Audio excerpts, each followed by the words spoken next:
Every day this week I'm going to give you a number of exercises using only a golf club that you can work on at home during lockdown.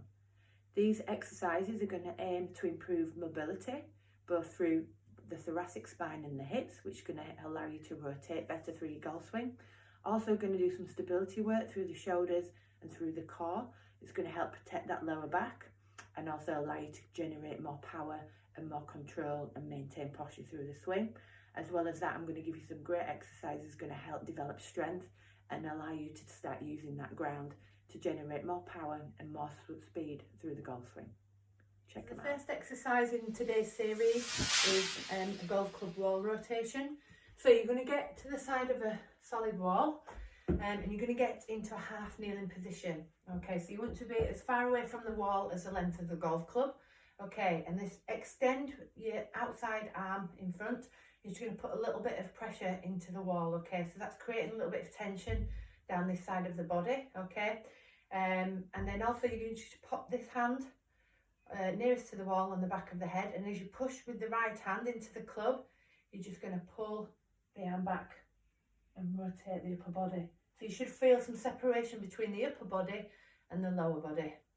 So you take a big deep breath in and then exhale as you push into the golf club and rotate. And what that does is it allows you to stay nice and stable through the spine, so the rotation comes through the thoracic spine. Okay, and we just keep that spine nice and neutral. Okay, I'll show you that once more. Big deep breath in, exhale and push. And you're just trying to rotate as far around as you can so you feel all the movement through here.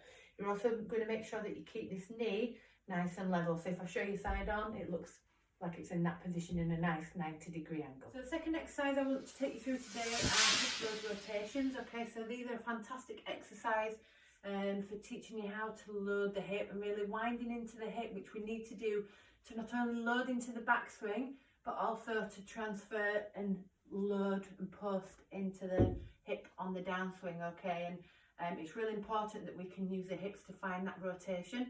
Otherwise you will generally find that we have quite a bit of lateral swaying and sliding going on. Okay, so this is a great one to do, and I prefer to do this one as a warm-up before you go out and play. Okay, so what you're going to do is just elevate one foot, okay, and there's a little bit of bend in the front knee.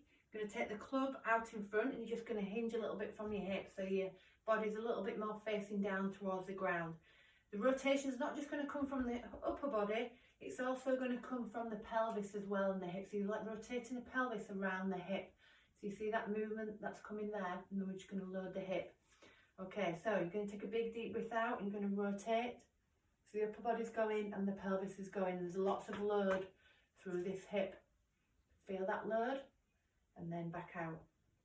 Make sure you keep the big toe grounded. Rotate, load, and then back out. Show you that again. Rotate, load, and then back out. So again, it feels like you're rotating in, rotating back out. I'll just show you on the other leg. Elevate the leg, hinge from the hip, knees nice and soft. You're going to rotate, load. Always feels a little bit better on the backswing there. And back in. Good. And we really want to get that winding up and wind into it, really loading to the hip. So we are rotating at the hip, but it still stays nice and stable. Breathe out, load, and back out. So that's a good drill, like I said, just to recreate that loading, and it's a great warm-up drill as well. Okay, try that 6 to 8 times on each side, and hopefully that will help with your any swaying or sliding that you're doing through the swing. So moving on to the club lift, this is a great exercise to build what we call shoulder blade stability, okay, and help you to get into overhead position, which is really important when we're trying to get them arms high in the backswing, and just trying to get the club on a good path and plane. Okay, so you're going to take your golf club and you're going to lie face down. We want to make sure that the head is nice and neutral, so you're going to make sure that your forehead is planted on the floor, and that'll make sure that we've got a nice straight line here. Okay, and then also another thing to think about is pulling the belly button in. So as we raise the arms, the movement is coming through the shoulders and the thoracic spine, and it's not coming from the lower back. The last thing I want you to do is feel some pain in the lower back. Okay, so it looks a little bit like this. Lie down on the floor, face down, so my forehead's down, So we're going to reach as high as you can with the club, okay, pulling the belly button in, take a big deep breath, and then as you exhale, you're just going to lift the club as high as you can. Hold for 3, 2, 1, and back down, and then bring it back in. Okay, so you're holding that club as high as you can for 3 seconds. Okay, we'll show you that again. Head down, reach, lift, hold, 3, 2, 1, back down. I'll show you once more.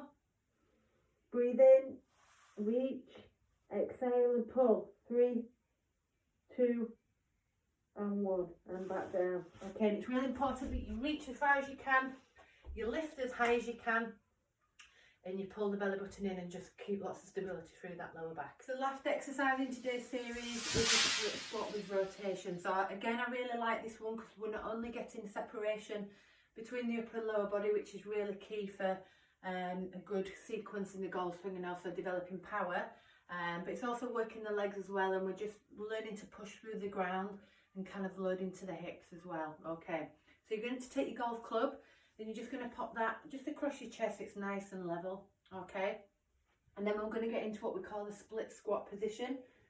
So you're on your front foot onto the back toe. Okay, so you've got a nice distance between the front and back leg. Okay, and all we're going to do is, as we lunge down, we're going to load and rotate into the leg. So I'll show you this way around. Back down, stay tall, and as we drop, feel like we're dropping the back knee, we're rotating and loading into this side. So you should feel lots of tension through here, through the glute, through the leg. We're loading into that hip. The back knee is just off the floor. Hold for a few seconds, a little bit of tension, and then we're coming back up. And you see there's that rotation as well. So I'll just show you again. I'm just going to lunge in, hold, and push back up. So it's a little bit like a corkscrew. Wind in, wind out. Show you on the other leg. Wind in and wind out. And it's really important that you keep your stability. So nice and controlled. Wind in, wind out. Wind in and wind out. And if you want to make that exercise a little bit tougher, what you can do is just hold it at the bottom for a little bit longer, so it's like an isometric hold, and you'll feel that just put the muscles under a little bit of tension. But the main thing there is maintaining that stability, keeping that control, and loading and winding out of the hip as much as you can. So I hope you enjoyed those exercises and you get quite a bit of benefit out of them. If you do have any questions about any of them, just leave a comment on our YouTube channel and we'll be happy to answer them. We'll be back with our next episode soon, again using a golf club and 4 new exercises for you to work on to help you play better golf.